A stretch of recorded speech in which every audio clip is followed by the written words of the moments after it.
Avant de plonger dans cette histoire incroyable, pensez à vous abonner à la chaîne et à activer la cloche. Ici, chaque récit a quelque chose à dire, et vous ne voudrez pas en manquer un seul.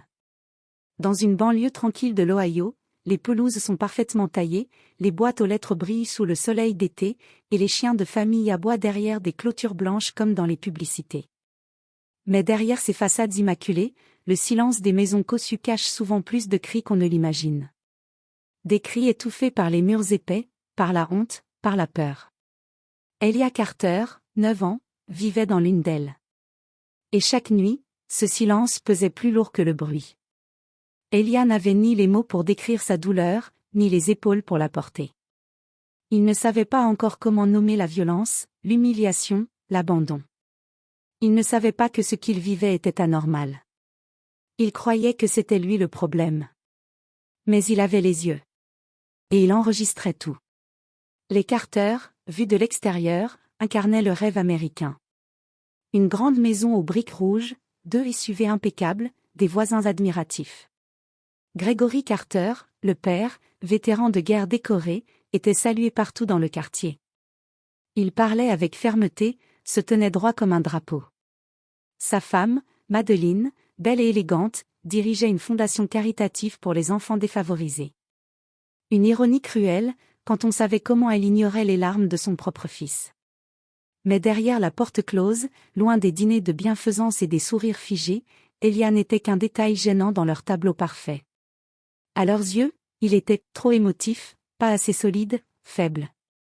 Pour Gregory, l'émotion était une faiblesse, et la faiblesse une trahison. Chaque matin, Elia devait faire son lit au carré, plier ses vêtements avec une précision millimétrée, descendre au garde-à-vous pour le petit déjeuner. Un mot de travers, un regard insolent, une assiette mal lavée, et la sentence tombait. Des heures à genoux sur le carrelage glacé du garage. Des repas sautés, des jours sans autorisation de parler. Parfois, quand Gregory perdait vraiment le contrôle, les coups tombaient. Toujours méthodique. Toujours suivi d'un sermon sur la discipline. Madeleine ne disait rien. Elle passait devant son fils puni sans le regarder. Son rouge à lèvres impeccable, ses talons claquant sur le marbre, elle se fondait dans son rôle de femme modèle avec une indifférence chirurgicale. Lorsqu'Elia tentait timidement de parler, elle répondait. « Ton père sait ce qu'il fait. Sois un homme. » Elia se referma. Il apprit à ne pas pleurer, à ne pas crier. Il se mit à respirer en silence, à marcher sans bruit, à anticiper les gestes, à lire les humeurs comme un soldat en territoire ennemi. Il avait 9 ans, mais il vivait comme un prisonnier. Et l'école n'était pas un refuge. Au contraire, elle était une autre scène d'exécution, plus raffinée, plus perverse. L'école privée que fréquentaient les Carter se vantait d'accueillir la future élite de l'Amérique. En vérité, elle formait surtout les enfants de l'élite blanche, ceux dont les noms figuraient déjà sur les plaques des tribunaux ou des cabinets d'affaires. Elia y était une anomalie. L'un des seuls élèves noirs. Il ne portait pas les mêmes marques de vêtements, ne vivait pas dans les mêmes quartiers que ses camarades. Et malgré l'aisance apparente de ses parents, il n'avait pas la même légitimité sociale à leurs yeux. Les moqueries étaient constantes. « T'as été adopté ? C'est vrai que vous vivez à 20 dans une maison ? C'est toi qui nettoies les tables à la maison, pas vrai ? » Et chaque mot plantait une aiguille. Chaque rire ajoutait un poids. Il lui volait ses stylos, vidait sa gourde sur ses cahiers, griffonnait des insultes dans ses manuels. Un jour, un garçon glissa un billet dans son casier avec écrit « Retourne d'où tu viens ». Il ne comprenait pas encore toute la portée de ces mots. Mais il savait qu'il faisait mal. Les enseignants ne voyaient rien. Ou faisaient semblant de ne pas voir. Elia devenait invisible. C'était plus simple ainsi. Mais Elia, lui, voyait tout. Il observait. Il écoutait. Il apprenait. Chaque injustice, chaque nom, chaque acte. Il notait dans un petit carnet qu'il avait trouvé dans la bibliothèque de son père. Un carnet noir à la couverture rigide. Il y écrivait en cachette, chaque nuit, à la lumière d'une veilleuse. Il y avait écrit, en première page. « Un jour, je reviendrai. Et ce jour-là, vous n'oublierez pas mon nom. » Il glissait le carnet sous une latte du plancher, derrière son lit. Personne ne le lirait. C'était son sanctuaire. Son coffre-fort. Sa mémoire. Il ne pleurait plus. Il construisait. Pas un mur. Une arme. Patiente. Froide. Inoffensive en apparence. Mais prête, un jour, à frapper là où personne ne s'y attendrait. À 14 ans, alors que l'hiver battait son plein et que la neige effaçait lentement les traces sur les trottoirs de Cleveland, Elia Carter décida de se réfugier dans un lieu où, pour une fois, personne ne lui demandait de se taire, la bibliothèque municipale. C'était un bâtiment ancien, presque oublié par les adolescents de son âge, mais pour lui, c'était une cathédrale silencieuse, un sanctuaire. Ce jour-là, il ne cherchait rien de particulier. Il errait entre les rayons, traînant ses doigts sur les reliures poussiéreuses. Puis, par hasard, il tomba sur un nom qu'il ne connaissait pas, James Baldwin. Le titre du livre, La prochaine fois, le feu. Il ouvrit au hasard, lut quelques lignes, puis s'assit sur un fauteuil près de la fenêtre. Ce qu'il lut le transperça. Il faut beaucoup de force pour supporter un monde qui vous dit chaque jour que vous n'en avez aucune. Ces mots lui firent l'effet d'une gifle et d'un baume, en même temps. Pour la première fois, Elia lisait quelqu'un qui non seulement exprimait sa douleur, mais qui la nommait, la décomposait, la transformait en intelligence tranchante. Baldwin écrivait avec une grâce douloureuse, une lucidité sans pitié, et pourtant, il ne hurlait pas, il constatait. C'était ça, le choc. Cette colère tranquille. Cette élégance dans la révolte. Dès lors, Elia revint chaque jour à la bibliothèque. Ce lieu devint sa deuxième maison. Il dévora Baldwin, puis tomba sur Malcolm X, et ses mots comme des éclairs. Il découvrit Toni Morrison, et la poésie brûlante de la mémoire noire. Puis Angela Davis, et sa force intellectuelle inébranlable. Il ne lisait pas seulement pour comprendre, mais pour reprendre possession de lui-même. Dans un de ses carnets, il écrivit. Je croyais être cassé. Je découvre que j'étais simplement non armé. Chaque livre était une brique dans la reconstruction de son identité. Il n'était pas né faible. Il avait été dressé à penser qu'il l'était. On lui avait appris à marcher les yeux baissés, à parler doucement, à demander la permission d'exister. Mais ses auteurs lui enseignaient une autre vérité, celle de sa dignité volée, et de sa puissance encore dormante. Cette même année, à l'école, un regard discret changea tout. Mrs. Langford, sa professeure de littérature anglaise, avait remarqué son comportement discret mais méthodique.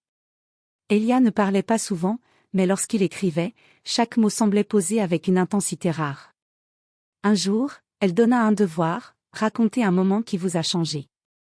Elia hésita. Il écrivit, puis déchira. Réécrivit. Puis laissa tomber toute retenue. Son texte s'intitulait « La nuit où j'ai entendu le silence me parler ». Il y parlait d'un souvenir d'enfance, une punition dans le garage, à genoux sur le béton gelé, la lumière éteinte, seul avec le son de sa respiration. Il n'accusait personne, mais évoquait la peur, la honte, l'attente, et cette voix intérieure qu'il avait entendue ce soir-là, celle qui lui disait de ne pas disparaître. Mrs. Langford lut son essai chez elle. Elle en pleura. Le lendemain, sans lui dire, elle envoya le texte à un concours national de discours organisé à Washington. Quand Elia l'apprit, il paniqua. Il refusa d'abord. Mais quelque chose en lui, nourri par Baldwin, Morrison, et cette professeure au regard vrai, lui souffla, c'est le moment. Le jour du concours, Elia porta une chemise blanche qu'il avait repassée lui-même. Il entra dans cette grande salle où 300 personnes l'attendaient. Il se sentait minuscule. Le micro était trop haut. La lumière trop forte. Son cœur tambourinait. Il respira. Ferma les yeux. Puis parla.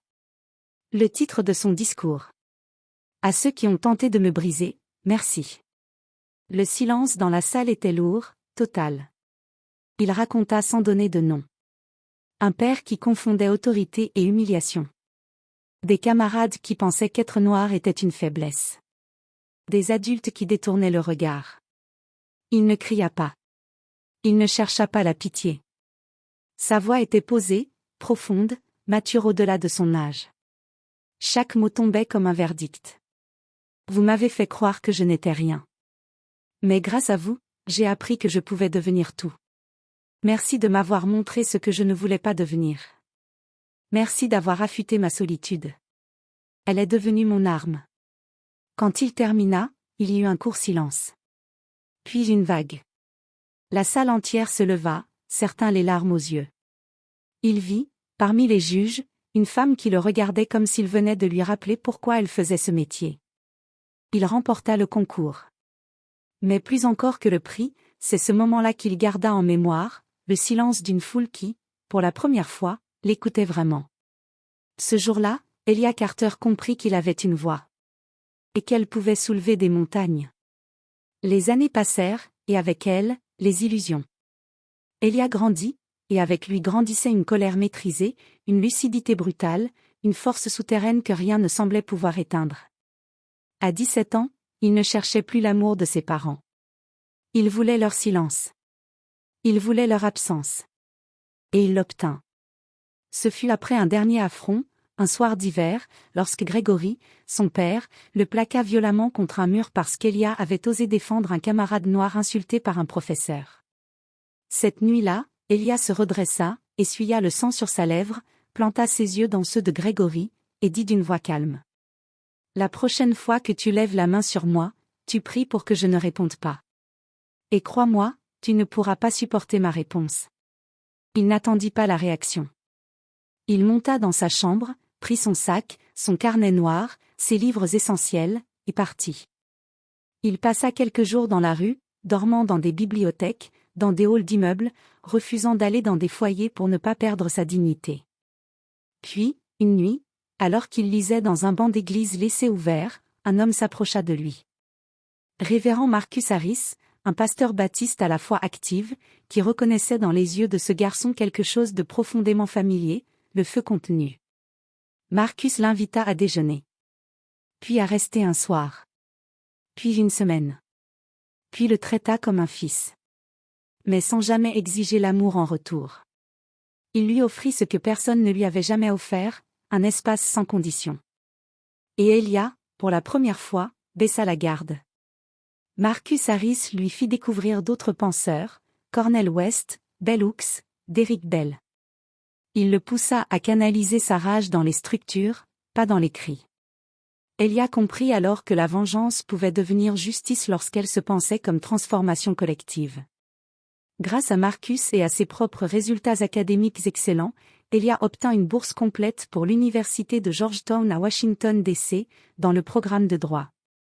Là-bas, il entra dans un monde encore plus exigeant, plus élitiste, mais cette fois, il n'avait plus peur.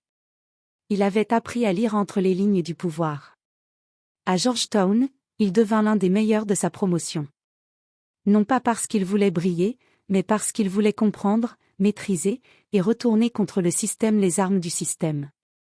Il rejoignit des cercles de réflexion politique, rédigea des articles incisifs sur le racisme institutionnel, participa à des cliniques juridiques pour défendre des jeunes en danger. Il ne dormait que 4 heures par nuit. Le reste du temps, il lisait, plaidait, écrivait. Et dans l'ombre, son carnet noir avait grandi. Il l'avait transformé en un véritable dossier classé, méthodique, presque clinique. Les noms de ses anciens bourreaux. Les faits précis. Les dates. Les preuves. Pas pour se venger à l'aveugle. Mais pour viser juste. À 28 ans, Elia Carter revint à Cleveland. Il avait désormais une réputation solide dans les milieux militants et juridiques. Mais il choisit de rester discret. Il ouvrit un petit cabinet dans un ancien bâtiment en briques rouges, à l'angle de 2 rues Modeste. Une simple plaque sur la porte. Elia Carter, droit civil et justice sociale. Mais très vite, son nom circula. Parce qu'il gagnait. Parce qu'il ne se laissait intimider par personne. Parce qu'il posait les bonnes questions, là où ça dérangeait. On le surnomma bientôt « celui qu'on n'arrête pas ». Il plaidait comme on entre en guerre. Mais avec calme. Précision. Gravité. Chaque mot pesait comme une lame affûtée.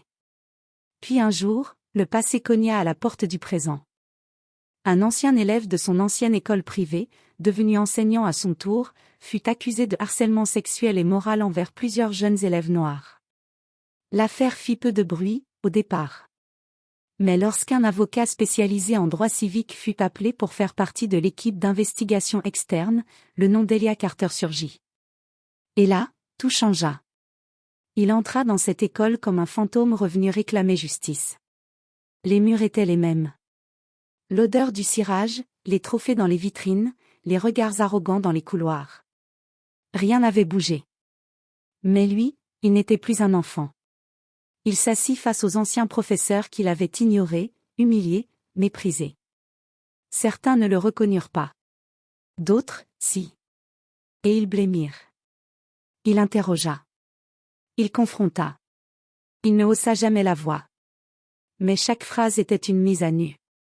En quelle année avez-vous été informé de ces comportements? Combien de plaintes avez-vous dissimulées? Pensez-vous que le silence vaut l'acquittement? Il retrouva d'anciens camarades, aujourd'hui enseignants ou administrateurs. Il rappela les faits qu'il croyait oubliés. Certains craquèrent. D'autres s'enfuirent médiatiquement. Mais tous comprirent une chose, ils se souvenaient de tout. L'école perdit ses financements majeurs. Des sponsors se retirèrent. Des journalistes commencèrent à creuser. Des familles puissantes, autrefois protégées, se retrouvèrent exposées. Des procès furent lancés. Des indemnités versées. Des carrières ruinées. Mais Elia ne cherchait ni l'argent, ni la gloire. Il cherchait à rétablir un équilibre. À faire comprendre que ce qu'ils avaient fait subir à des enfants, génération après génération, ne resterait plus jamais impuni. Il n'avait jamais eu besoin de lever le poing. Il avait appris à lever la voix, là où elle portait.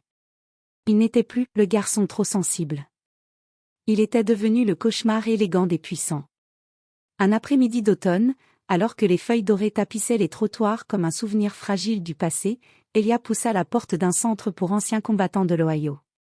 L'air y était tiède, saturé d'une odeur d'encaustique, de vieux journaux, et de solitude.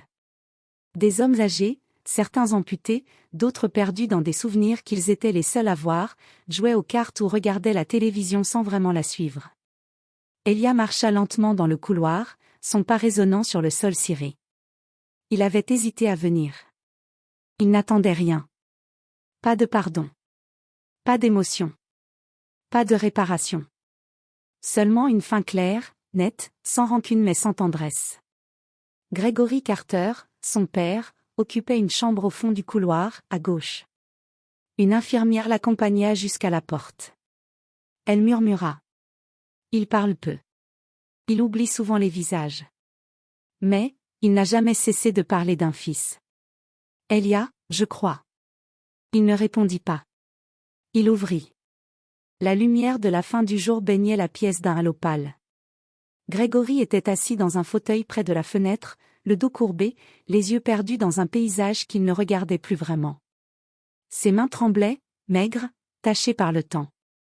Une bouteille vide gisait au sol, ignorée depuis des jours. Il tourna la tête lentement en entendant la porte. Son regard mit du temps à se fixer. Puis il plissa les yeux. Elia? La voix était rauque, à peine audible, comme si parler lui coûtait. Elia s'approcha. Il resta debout, droit, à 2 mètres de lui. Pas un sourire. Pas de colère non plus. Juste un calme profond, presque glacé. Oui. Le fils que tu pensais briser. Gregory cligna des yeux, comme s'il tentait de se raccrocher à une mémoire délavée. Tu es devenu quoi? Elia le regarda longuement. Il se pencha légèrement, son visage à la hauteur de celui de l'homme qui avait incarné sa peur, son silence, ses cauchemars d'enfance. Je suis devenu ce que tu redoutais le plus. Libre. Gregory voulut parler. Il leva la main, hésitante, comme pour toucher un fantôme. Mais Elia recula, juste d'un pas. Le geste s'arrêta dans le vide.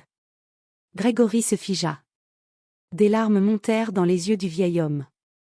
Des larmes que ni la guerre, ni la mort, ni le temps n'avaient su arracher. Mais là, face à ce fils devenu homme, devenu fort, devenu autre, elles vinrent. Tardives. Inutile. Elia le regarda encore quelques secondes. Puis dit, d'une voix presque douce, mais tranchante comme une lame aiguisée. Tu voulais faire de moi un soldat obéissant. Tu as créé un combattant. Mais pas pour toi. Pour ceux comme moi. Pour ceux que tu as écrasés en pensant les former. Il se redressa, ajusta sa veste. Tu n'as pas perdu un fils. Tu n'as jamais su ce qu'un fils pouvait être. Et il s'en alla. Il ne se retourna pas. Dans les mois qui suivirent, Elia poursuivit son combat. Mais désormais, quelque chose avait été libéré en lui. Il n'était plus hanté. Il n'avait pas pardonné, mais il avait déposé le fardeau. Il savait que certains hommes meurent avant leur mort, prisonniers de leurs propres murs. Son père en faisait partie. À chaque conférence, chaque procès gagné, chaque atelier qu'il animait pour des enfants placés, Elia terminait avec cette phrase, devenue sa signature. Les tyrans ne savent jamais ce qu'ils déclenchent. Ils croient frapper un enfant. Mais parfois, ce qu'ils frappent, c'est l'étincelle d'un feu qu'ils ne pourront jamais éteindre. Et dans les regards de ces enfants assis en silence, parfois blessés, souvent méfiants, il voyait naître ce qu'il avait un jour été, le début d'un feu.